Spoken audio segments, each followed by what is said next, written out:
Lesson 3, Discovering Porosity. In previous demonstrations, we learned that groundwater is found in the cracks and spaces of matter below Earth's surface. In this demonstration, we'll be looking at the porosity of different substances.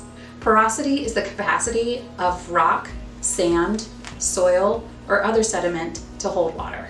For this demonstration, you're going to need gravel, sand, a syringe, your small plastic cup, and water.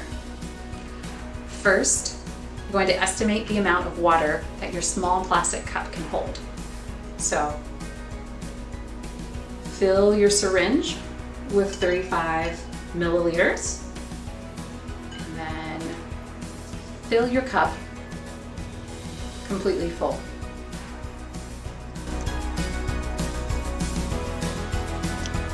Now write down how much water your cup was able to hold. Determine that number by subtracting the remainder of water that is left in your syringe from 35 that you started with. In my case, my cup holds all 35 milliliters. Now, fill your cup with gravel.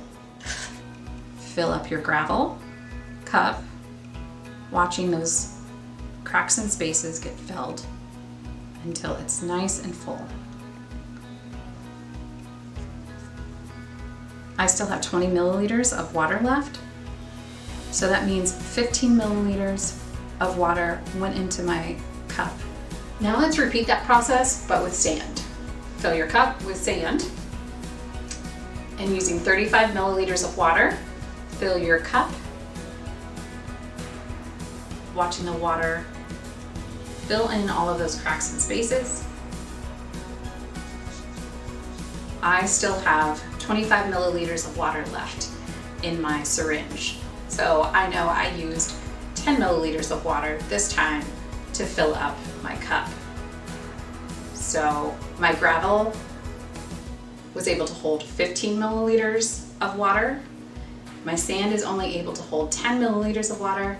So I know my gravel is much more porous than my sand. Thank you for supporting the Groundwater Foundation. You make what we do possible. For more information, go to groundwater.org.